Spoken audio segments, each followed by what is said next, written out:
Hey Rebel Rouser, I'm Alan Voivada. This is Star Wars 7x7, your daily dose of Star Wars joy. And thank you so much for joining me for it. And thank you to the people who are helping me create and produce this daily dose of Star Wars joy at patreon.com/SW7x7. All right, so today is the premiere day for the Acolyte, which is of course very exciting. We are not spoiling it yet because this episode is coming out at the same time that the episodes themselves are debuting, those first two episodes. So instead, you've got one last spoiler-safe episode of Star Wars 7x7 to listen to. Today we are going to wrap up our discussion about Tales of the Empire and compare and contrast the stories of Morgan Elsbeth and Barriss Offee. And just for fun, if you're catching the video version of this, you can see that we're doing this by firelight as well. So if you're catching an audio version for this, then head over to the YouTube channel. That's youtube.com/SW7x7 and check out the episode. So regarding the 3 episodes about Morgan and the 3 episodes about Barriss, here are 7 sort of compare and contrast things that jumped out at me. For a start, I'll say that the Morgan Elsbeth episodes were really pretty much about her and her backstory and history, whereas the Barriss Offee episodes were not entirely about her. In fact, they were as much about Lynn Rakish, aka the 4th sister, as they were about Barriss Offee. For a second difference between the 2 sets of stories, the stories about Morgan Elsbeth were pretty much all standalone stories, as opposed to the ones for Barriss Offee, where they were all pretty much connected to one larger story. And I suppose there's a case to be made for the way that the Morgan Elsbeth stories were structured, the path of fear, the path of anger, the path of hate, that they were intended to be, all of a piece together, but they really weren't necessarily. They were all very self-contained. And, the Barriss Offee stories were self-contained, but they were really about the longer story about her relationship with the 4th sister and major moments within that relationship. For a third difference between the stories, the Morgan Elsbeth stories actually took place over a lot longer period of time in Star Wars history, starting in around 20 BBY and ending around 9 ABY, so nearly 30 years of time, whereas the Barriss Offee stories all took place within a much shorter time frame, possibly as much as a 15-year time frame, so like half as long, but possibly a little bit less than that. And really the main difference was just the jump in time from episode 2 to episode 3, whereas the Morgan Elsbeth stories, they took place with significant jumps in between, from 20 BBY to somewhere between 5 and 2 BBY, so at least 15 years ahead, and then again another 9 ABY ahead, so as many as 10 and probably more years into the future. Another difference in the stories has to do with the fact that when Tales of the Empire was released, we all knew that Morgan Elsbeth was dead, or at least we think she is. And we talked about the possibility of maybe there's some Night Sister ritual that could end up reviving her potentially, and maybe she could show up in Ahsoka Season 2. Like, it's not outside the realm of possibility, and certainly the fine folks at Lucasfilm have made less likely resurrections happen, versus the Barriss Offee story, where we knew the character was alive going into the story, and yet now we're ending with the possibility of her being dead. Certainly Lucasfilm hasn't confirmed that yet, but man, the audio description, as we talked about yesterday, referring to Barriss as Barriss's body being carried out of that cave, yeah, that certainly implies dead. For a fifth takeaway, the Morgan Elsbeth stories were very much connected to other Star Wars storytelling versus the Barriss Offee stories, which are not so much. I mean, the first Barriss story took place during Revenge of the Sith, and that's fine, but the second story didn't really connect to anything in specific, just kind of built on it, and the third story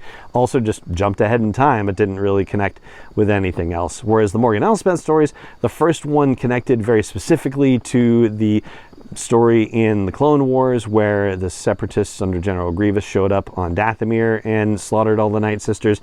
Then the second story of the Morgan Elsbeth tied into Star Wars Rebels and Thrawn and the building of the TIE Defender. And then the third Morgan Elsbeth story tied specifically into the episode of The Mandalorian entitled The Jedi. That's Chapter 2. Oh, let's do the math. Episode 5, or Chapter 13, if you will.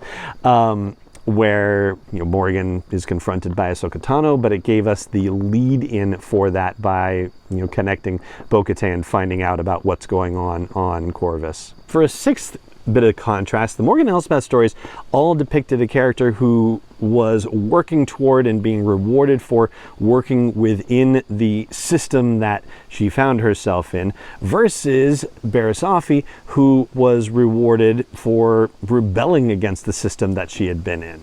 Morgan and Elsbeth essentially joined the people who were fighting the Separatists, first the Galactic Republic and then the Empire, in order to gain power and influence and ultimately revenge. Whereas Barriss Offee was released from her life sentence in prison because she had rebelled against the Jedi. And it turned out that the Jedi were the losers in the conflict, and the winners said, hey, you rebelled against the Jedi, so why don't you come join us? Then she did for a little while, but clearly she wasn't suited for it. And that actually leads me to one thing that their two stories had in common, which is that ultimately they ended up returning to their faiths. And that happened for Morgan and Elsbeth actually in the Ahsoka series, so further along in her story from what we saw in Tales of the Empire. But we got the part of Barriss Offee's story where she returned to the idea of being a Jedi. She didn't just go back from,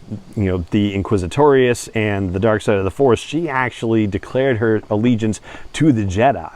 By way of comparison, Ahsoka left the Jedi, and even though she didn't become an agent of the dark side, she also did not identify with the Jedi further. And so Barriss could have come back from the dark side and said, well, no, I'm just allying myself with the light side, but I'm not calling myself a Jedi because I wasn't too keen on what the Jedi were doing. Nope, she actually went and said, nah, yeah, I am a Jedi. Ultimately, I think the Barriss Offee stories told one greater cohesive story overall across the 3 episodes, but I think the Morgan and Elsbeth episodes were actually the most compelling ones for me, particularly the first 2 episodes. And I definitely think they're worth a watch.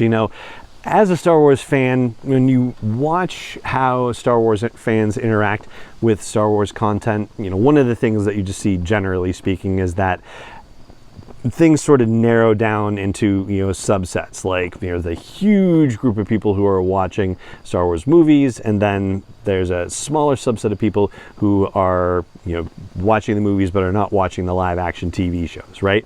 And then you drill down from there, the people who might watch movies in live action aren't not all of them are watching animation, so you get down to even smaller subset of Star Wars fans. And ultimately, I feel like Tales of the Empire really is for the people who are animation fans, whereas, say for example, I might have said Star Wars Rebels, look, if you're into live action Star Wars, don't sleep on Star Wars Rebels, right? And you can say that about the Clone Wars too.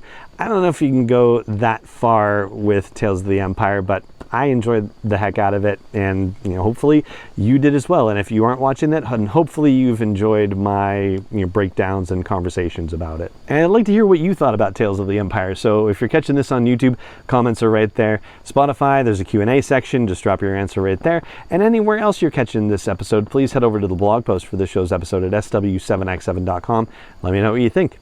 And that is going to do it for this episode of the podcast. If you enjoy this daily dose of Star Wars joy, please help me help more people find out about it. You can do that really easily, and it doesn't take much effort. You can do that with ratings and reviews if you haven't left those already on your app of choice. You can do that by telling algorithms that this is awesome with your likes and comments and follows and joins and subscribes.